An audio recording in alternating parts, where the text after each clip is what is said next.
주의 피로 이룬 샘을 찬양드리겠습니다. 찬송가 266장 주의 피로 이룬 샘을.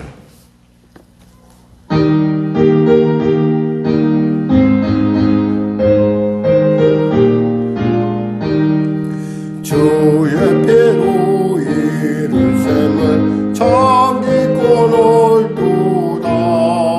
구원하는 그 신능력 다 찬송할지라.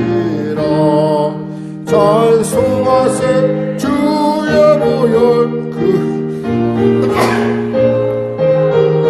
주의 깊이 빠진 힘은 그 피로 씻어 맑히는 죄악 세상이 기울고 거룩한 길 가는 나의 마음 성전 삼고 주께서 계시네. 찬송하세 주의 보혈 그 샘에 지금 나가. 죄의 깊이 빠진 힘은 그 피로 씻어 맑히는 주 예수를 깊이 아는 놀라운 그 은혜. 하늘 나라 즐거움이 매일 새롭도다. 찬송하세 주의 보혈 그 샘에 지금 나가. 죄의 깊이 빠진 힘은 그 피로 씻어 맑히네. 하나님 감사합니다. 오늘 하나님께서 귀한 아침을 주시고 이 아침 가운데 저희 전에 나왔습니다. 은혜의 보좌에 나왔습니다. 하나님 우리를 불쌍히 여기셔서 부르셨사오니, 은혜 주시고자 부르셨사오니, 치료하시자 부르셨사오니, 새롭게 하고자 부르셨사오니 응답하여 주시옵소서. 응답하여 주시옵소서. 아울러 한 성도들 삶 가운데 짓누르며 괴롭히는 악한 어둠의 저주들을 물리쳐 주시고 자유케 하여 주시고 치료하여 주시고 새롭게 하여 주소서. 나로 이제 불쌍히 오시고 복음통에 평화통 있게 하여 주시고 북한의 악한 조건 회개하고 주 앞에 돌아오게 하시고 대통령 외탄 위정자들이 예수 믿고 구원받아 주님이시는 지혜로 어려운 난고 잘 타개나갈 수 있도록 주여 도와주시옵소서. 경제가 심히 어려운 가운데 있습니다. 하나님 경제의 원활한 순환을 놓고 기도하는 가운데 있사오니 주여 은혜 베풀어 주시고, 경제를 위반하는 관료들이 무엇보다도 교과서적 대처가 아니라 정말 국민의 입장에서 잘 고려하며 지혜롭게 대처해 나갈 수 있는 하나님의 놀라운 지혜가 있게 하여 주시옵소서. 전쟁이 멈춰지게 하여 주시고 지진으로 말미암아 고통당하는 자들 아버지 그들에게 하나님의 위로와 권능이 없어 다시 하고자 하는, 다시금 일어나고자 하는 불굴의 은혜를, 불굴의 의지를 부어 주시옵소서. 성령에게를 붙잡아 주어 인도하여 주시고 주여 온전한 통치가 나타나게 하여 주시옵소서. 성도의 각 가정마다 여러 가지 많은 문제들이 있습니다. 하나님 구원의 문제, 육신의 문제, 또 영적 트라우마의 문제로 고민하는 자들이 있사오니 주님 치료하시고 그 가난 저주들을 물리쳐 주시옵소서. 오늘도 귀한 아침 주심을 감사하며 거룩하신 예수님의 이름으로 기도드립니다. 아멘. 하나님은 살아계십니다. 오늘 나누실 말씀은요, 에베소서 4장입니다.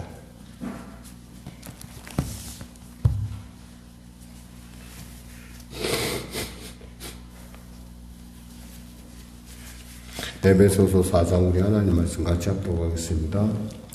그러므로 주 안에서 갇힌 내가 너희를 권하노니 너희가 부르심을 받은 일에 합당하게 행하여 모든 겸손과 온유로 하고 오래 참음으로 사랑 가운데서 서로 용납하고 평안에 매는 줄로 성령이 하나 되게 하신 것을 힘써 지켜라. 몸이 하나요 성령도 한 분이시니 이와 같이 너희가 부르심의 한 소망 안에서 부르심을 받았느니라. 주도 한 분이시요 믿음도 하나요 세례도 하나요 하나님도 한 분이시니 곧 만유의 아버지시라. 만유 위에 계시고 만유를 통일하시고 만유 가운데 계시도다. 우리 각 사람에게 그리스도의 선물의 분량대로 은혜를 주셨나니 그러므로 이르기를 그가 위로 올라가셨을 때 사로잡혔던 자들을 사로잡으시고 사람들에게 선물을 주셨다 하였도다. 올라가셨다 했은즉 땅 아래 낮은 곳으로 내리셨던 것이 아니면 무엇이냐. 내리셨던 그가 곧 모든 하늘 위에 오르신 자니 이는 만물을 충만하게 하려 하심이라. 그가 어떤 사람은 사도로 어떤 사람은 선지자로 어떤 사람은 복음 전하는 자로 어떤 사람은 목사와 교사로 삼으셨으니 이는 성도를 온전하게 하여 봉사의 일을 하게 하며 그리스도의 몸을 세우려 하심이라. 우리가 다 하나님의 아들을 믿는 것과 아는 일에 하나가 되어 온전한 사람을 이루어 그리스도의 장성한 분량이 충만한 데까지 이르리니 이는 우리가 이제부터 어린아이가 되지 아니하여 사람의 속임수와 간사한 유혹에 빠져 온갖 교훈의 풍조에 밀려 요동하지 않게 하려 함이라. 오직 사랑 안에서 참된 것을 하여 범사에 그에게까지 자랄지라. 그는 머리니 곧 그리스도라. 그에게 온 몸이 각 마디를 통하여 도움을 받음으로 연결되고 결합되어 각 지체의 분량대로 역사하여 그 몸을 자라게 하며 사랑 안에서 스스로 세우느니라. 그러므로 내가 이것을 말하며 주 안에서 증언하노니 이제부터 너희는 이방인이 그 마음에 험한 것을 행함같이 행하지 말라. 그들의 총명이 어두워지고 그들 가운데 있는 무지함과 그들의 마음이 굳어짐으로 말미암아 하나님의 성령에서 떠나 있도다. 그들이 감각 없는 자가 되어 자신을 방탕에 방임하여 모든 더러운 것을 욕심으로 행하되 오직 너희는 그리스도를 그와 그같이 배우지 아니하였느니라. 진리 안에서 있는 것 같이 너희가 참으로 그에게서 듣고 또한 그의 안에서 가르침을 받았을진데 너희는 유혹의 욕심을 따라 썩어져가는 구습을 따르는 옛사람을 벗어버리고 오직 너희의 심령이 새롭게 되어 하나님을 따라 의와 진리의 거룩함으로 지으심을 받은 새 사람을 입으라. 그런즉 거짓을 버리고 각각 그 이웃과 더불어 참된 것을 말하라. 이는 우리가 서로 지체가 됨이라. 분을 내어도 죄를 짓지 말며 해가 지도록 분을 품지 말고 마귀에게 틈을 주지 말라. 도둑질한 자는 다시 도둑질하지 말고 돌이켜 가난한 자에게 구제할 수 있도록 자기 손으로 수고하여 선한 일을 하라. 무릇 더러운 말은 너희 입 밖에도 내지 말고 오직 덕을 세우는데 소용되는 대로 선한 말을 하여 듣는 자들에게 은혜를 끼치게 하라. 하나님의 성령을 근심하게 하지 말라. 그 안에서 너희가 구원의 날까지 인치심을 받았느니라.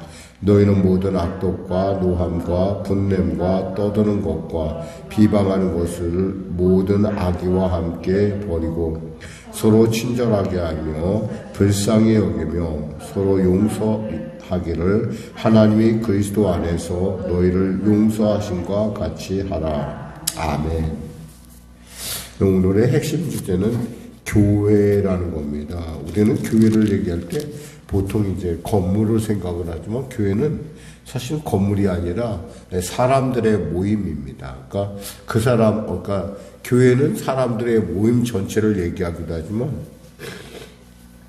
글자 그대로 교회는 개인이기도 하는 거죠. 그러니까 어떤 면에서 교회가 교회답다는 것은 전체 교회가 갖고 있는 특성, 예를 들면 어떤 교회는 사랑이 많다, 어떤 교회는 좀 투쟁적이다, 어떤 교회는 여러 교회의 모양들이 있겠죠. 그러한 어떤 교회의 모습을 우리가 생각하기도 하지만 또 교회 하면 우리 스스로 한 사람 한 사람 개인인데 이 한 사람 한 사람이 밖에 나가서 어떠한 역할을 감당하느냐는 겁니다.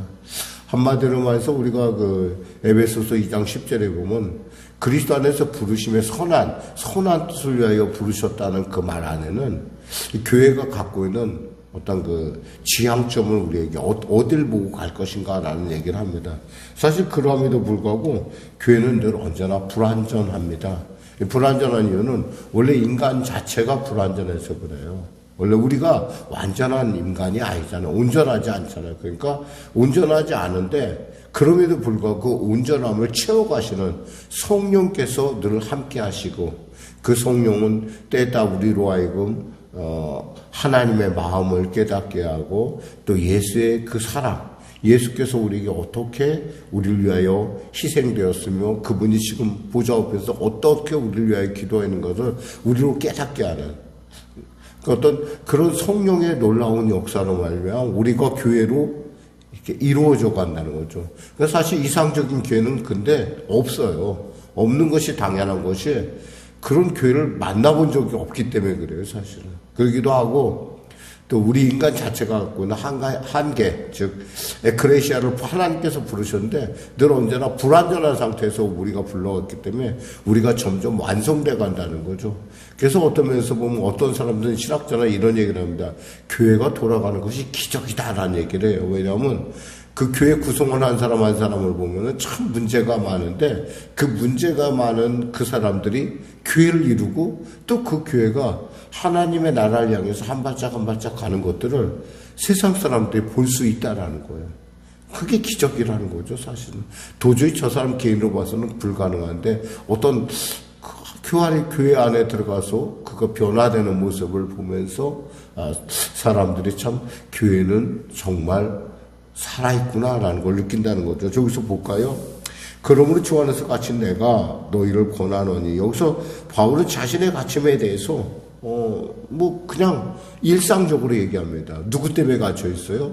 하나님 때문에 갇혀 있고, 교회 때문에 갇혀 있고, 예수 그리스도 때문에 갇혀 있고, 성령님의, 그러니까 복음을 위하여 갇힌 자이기 때문에 나는 전혀 부끄럽지가 않은 거예요. 그러니까 갇힘에 대해서 공공연하게 얘기했다는 것은 사람이 어떠한 처지나 어떠한 입장이었던 간에 그 보는 각도에 따라서 태도에 따라서 얼마든지 그 입장이 달라질 수 있다는 거죠. 우리 유관순 여사를 얘기하면 우리 유관순 열사를 얘기하지만 유관순이 감옥에 갇혔다. 그것을 유관순이 그 감옥에 갇힌 거에 대해서 부끄러워하겠습니까? 아니죠. 그것은 자랑을 왜 내가 내 민족을 사랑하니까 내 민족을 위해서 내가 이렇게 독립운동하다 내가 잡혀왔다는 것 뿐이에요. 그러니까 이것에 대해서 다른 사람이 바라볼 때 그 수치스럽게 생각하지 않고 자랑을 생각하고 또 본인 자신도 그와 같은 태도를 갖고 있는 걸 볼 수 있는 것처럼 바울도 그와 같다는 거예요. 그러면서 너희의 부르심이라는 단어를 얘기합니다. 부르심. 누가 불렀어요? 하나님이 부르셨어요. 세상 안에서 있던 우리를 하나님이 부르셔서 당신의 소유 삼으셨다는 거예요. 그래서 이런 그 하나님이 부르셨는데 그 안에 역사하는 게 누구냐? 성령님이라는 거죠. 그러니까 여기서 성령의 평안에 매는 줄로 성령이 하나 되신 것을 힘써 지키라라고 얘기를 하는 거예요. 우리들 언제나 이 구원의 관계에 있어서 성령의 역사를 우리가 강구해서 하는 거. 근데 우리가 노력돼서 한 게 아니에요. 아무개가 예수를 믿길래 저도 보고 예수 믿었는데, 사실 우리가 그렇게 얘기하는 분들도 있어요. 제 발로 교회 갔는데 누가 전도했어요? 근데 사실 알고 보면 그의 발을 주장하시고 그의 마음을 주장하신 분이 성령님이라는 사실이에요. 이 성령님 뭐예요? 성령은 바로 예수 충만이요. 성령은 바로 하나님 충만이라는 거예요. 그러니까 성령님 얘기를 하면 성령님은 다르고 그럼 예수님은 다르고 하나님은 다르고 이렇게 알면은 이것은 뭔가 굉장히 잘못된 신학적인 어떤 오류죠. 사실 성령 충만은 예수 충만은 하나님 충만이라는 것을 여러분이 그냥 이렇게 받아들일 줄 알아야 돼요. 평안에 매는 줄로 성령이 하나, 그러니까 이 성령의 목적은 평안에 매는 줄이에요. 평안을 위한 거, 평안을. 몸이 하나요 성령도 한 분이시요 이와 같이 너희 부르심도 한 소망 안에서 부르심을 받았느니라. 주도 한 분이시요 믿음도 하나요 세례도 하나요 하나님도 한 분이시니 곧 만유의 아버지시라. 만유에 계시고 만유를 통일하시고 만유 가운데 계시다. 우리 각 사람이 그리스도의 선물을 분량대로 주다. 하나님은 우리를 그냥 부르신 것만 아니라 우리에게 은사를 주셨다는 거예요. 그러니까 교회를 위해서 우리로 하여금 각자에 맞는, 예를 들면 우리 중에 어떤 사람은 뭐 손가락 같은 분들도 있을 것이고 손톱 같은 분들도 있을 것이고 또 발이라고 하면 발들도 있을 것이고 발꿈치 같은, 그리고 또 뭐 우리 굳은 살 같은 부분도 있을 거라는 거예요. 그러니까 이런 각양의 은사들을 하나님께서 나눠주시는 이유는 뭐냐면 평안이라고 하는 그 예수 그리스도의 지체를 이루어가는 목적에 의해서 나눠주셨는데, 그것을 갖다가 시편 말씀을 인용해서 이야기하고 있습니다. 그가 위로 올라가셨을 때 사로잡혔던 자를 사로잡으시고 사람들에게 선물을 주셨도다. 사로잡혔던 자를 사로잡으니까 모든 권세가 누구에게 있다가 예수님께 있다는 거예요. 그러니까 뭐 주님 마음대로 성령을 주시는 거죠. 우리는 가끔 누구의 은사는 부러운데 왜 나는 왜 그런 은사가 없을까라는 것 때문에 마음의 그 갈등을 느낄 때가 있어요. 저 사람은 저런, 뭐 교회도 그렇죠. 어떤 교회는 어떤 은사가 강하게 나타나는데 어떤 교회는 은사가 안 나타나고 이런 것들도 있는데, 사실은 안 나타난다는 것도 무리의 착각이지만 교회 자체가 성립될 때 그 안에 은사가 없으면 그 자체가 성립이 안 돼요. 예를 들면 선지자들도 이사야 선지자 같은 경우하고 또 그 예레미야 선지자를 보면은, 이사야 선지자 같은 경우도 예언에 아주 특별한, 거의 뭐 예레미야도 그렇지만 이들이 뭐 그렇다고 죽은 자를 살리거나 예수님처럼 뭐 보리떡 5개 물고기 2마리로 뭐 5,000명 뭐 이런 기적을 행하지 않았어요. 이사야나 예레미야를 보면은 그저 말씀이 전해졌고 그 말씀이 이루어지는 것, 그리고 그 말씀이 말씀되는 것에서 그들의 권위를 보장받았어요. 그러니까 꼭 교회가 어떤 그런 뭐 기적이 일어나고 막 병자가 치료받고 막 이런 것만 중요한 것이 아니라 이렇게 말씀을 나타내는, 그러니까 각장의 특기가 있다. 이런 것들을 누가 주냐? 하나님께서 선물로 주시는 거예요. 이 선물은 누구예요? 하나님의 뜻에 달려 있는 거예요. 내 마음이에요. 하나님 마음이에요. 그러면서 이 교회가 이때 또 이런 얘기를 합니다. 그러면서 이런 은혜를 너희가 받았으니까 너희가 어떤 교회가 되고 새 사람이 되라는 거예요. 새 사람. 자동차를 운전하다 보면 한쪽 방향으로 열심히 달려가면요, 방향 전환하기가 쉽지 않아요. 근데 일단 방향을 전환하면 그 방향을 향해서 나아갈 줄 알아야 돼요. 왜냐하면 오락가락하게 되면은 사고가 나거든요. 근데 여기서 보면 우리는 아직도 스스로가 오락가락할 수 있다고 생각을 해요. 착각을 해죠. 여기서 보면은 18절에 보면 그들의 총명이 어두워지고 그들 가운데 있는 무지함과 그들의 마음이 굳어짐으로 말미암아 하나님의 생명에서 떠나 있도다. 그러니까 옛사람에 익숙해져 있다 보니까 그냥 옛사람대로 조금만 약간 익숙해지기 시작하면 바로 옛 모습으로 그대로 회복하는 우리를 볼 수 있다라는 거죠. 그렇게 해서는 안 된다는 거예요. 새 사람은 새 사람답게 누구로 옷 입으라? 여기서 보면은 진리의 거룩함, 24절에 하나님을 따라 의와 진리의 거룩함으로 지으심을 받은 새 사람을 입으라. 이 새 사람은 예수로 옷을 입으라는 거예요. 예수처럼 생각하고 예수님이라면 어떻게? 그러면서 또 이 개인적인 삶, 그러면 그럼 교회를 이룰 때 개개인이 이렇게 멈춰. 그럼 개개인들은 무슨 말을 해야 되냐? 여기서 보니까 거짓을 버리고 25절에 각각의 이웃과 더불어 참된 것을 말하는 거야. 말조심하라는 거야. 말조심. 정말 교회에서는 정말 말조심해야 됩니다. 이왕이면 있잖아요. 좋은 말을 하세요. 이왕이면 긍정적. 왜? 사람이 다 모든 게 약점만 있는 건 아니잖아요.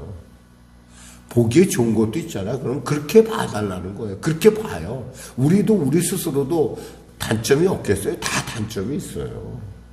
그러지 말고 참된 것을 말하고 또 분을 내어도 죄를 짓지 말라는 거예요. 이 분하고 죄는 뭐예요? 분을 내는 건 마음의 이해로면 죄는 건 뭐예요? 실천이라는 거죠. 분을 낼 수는 있어요. 사람이 화가 날 수도 있죠.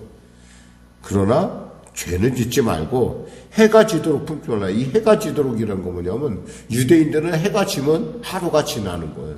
그러니까 하루를 지내지 말라. 그러니까 틈을 주지. 마귀로 하여금 틈을 내게 하지 말라는 거예요. 특히 이제 우리나라 사람들의 어른들의 얘기 중에 이런 얘기가 있어요. 밤글은 암글이고 낮글은 숯글이다라는 얘기가 있어요. 왜냐면 사람이 밤에 이렇게 되면 온갖 상념에 다 사로잡혀요. 온갖 상념에 사로잡히다 보니까 그 만리장도 몇 번씩 더 지었다가 더 질 수도 있는 그런. 낮에는 그런 생각 안 해요. 왜? 낮에는 지금 해야 될 일도 있고, 근데 이 밤에 들어가면 이 밤이 좀 이렇게 감정적으로 사람을 치우치기 때문에 여러 가지 많은 망상을 시달리게 되고, 망상하게 되면 잠을 못 자게 되고 피곤하게 돼 있어요.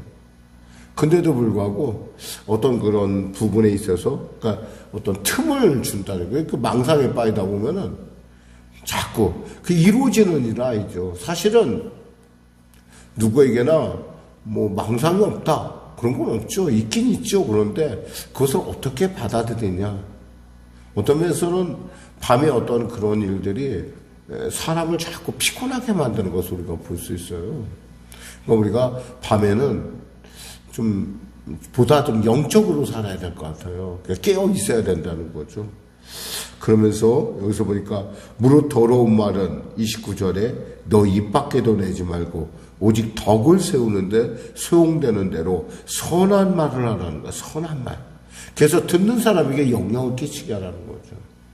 여러분, 누가 듣습니까? 저 혼자 하는 얘기인데 그런 거 없어요. 하나님이 들으시잖아요. 더욱이 주위에 많은 사람들이 듣고 있다라는 사실을 알아야 돼요. 자꾸 부정적인 얘기하는 사람 옆에 있으면 저절로 같이 부정적이 될 수밖에 없어요. 물론 현실이 그렇잖아요 라고 할 말은 없지만 현실이 그래도 우리는 믿음으로 사는 사람이에요. 현실을 현실대로 살면 우리의 처지가 정말 불쌍한 자죠. 사실 따지고 보면 예수 믿는 건 뭐예요? 믿음으로 바라보고 비록 이것은 과정임을 아는 거예요. 지금은 이 과정 가운데서 우리가 빠지게 침략하고 우리가 침몰하기 시작하면 마치 굴 속에서 갑자기 내가 뛰어내리는 거나 마찬가지죠. 기차가 가고 있는데 굴 속에서 뛰어내리는 사람은 없어요. 마찬가지예요. 주님의 하나님의 우리 부르심의 교회로서의 우리의 당당함을 또 그리고 선함을 그리고 여기서 말한 대로 고상함을 지켜나가야 될 것입니다. 32절에 서로 친절하게 하며 불쌍히 여기며 서로 용서하기를 하나님이 그리스도 안에서 너희를 용서하심과 같이 하라. 기도하겠습니다. 하나님 감사합니다. 오늘 교회에 대해서 우리가 살펴보았습니다. 이 교회에 나 자신을 대비해보며 또 우리를 대비해보며 과연 나는 온전한 교회인가? 그리고 그 온전함을 위해 나는 계속 변화를 할 용의가 있는가? 그리고 그 가운데 두려워하지 않는가? 하나님, 매일마다 변화하는 그리스도인의 삶을 살 수 있도록 은혜 베풀어 주시옵소서. 성령으로 충만케 하여 주시옵소서. 예수님의 이름으로 기도드립니다. 아멘. 우리 말씀 생각하고 찬양하고 기도하겠습니다. 찬송가 359장입니다.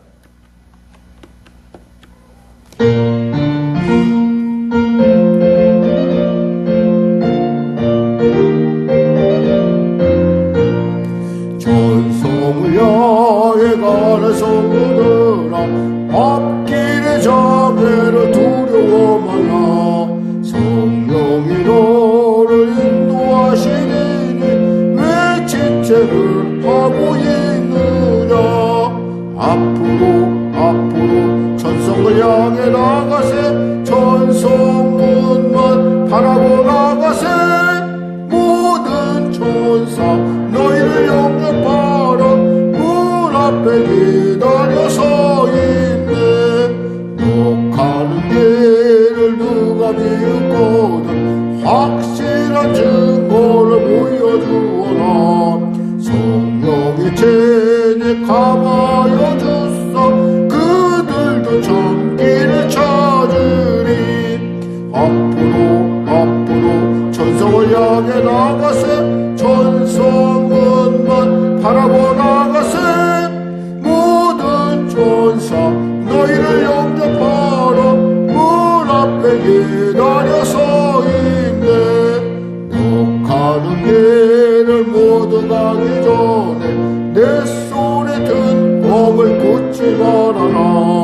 천마디 흉계 모두 깨뜨리고 끝까지 잘 싸워 이겨라 앞으로 천성을 향해 나가세 천성문만 바라보 나가세 모든 천사 너희를 영접하라 문 앞에 기다려 서 있네 하늘에 계신 우리 아버지의 이름을 거룩하게 하시며 아버지의 나라가 오게 하시며 아버지의 뜻이 하늘에서와 같이 땅에서도 이루어지게 하소서. 오늘 우리에게 일용할 양식을 주시고 우리가 우리에게 잘못한 사람을 용서하여 준 것 같이 우리 죄를 용서하여 주시고 우리 시험에 빠지지 않게 하시고 악에서 구하소서. 나라와 권능과 영광 영원히 아버지의 것입니다.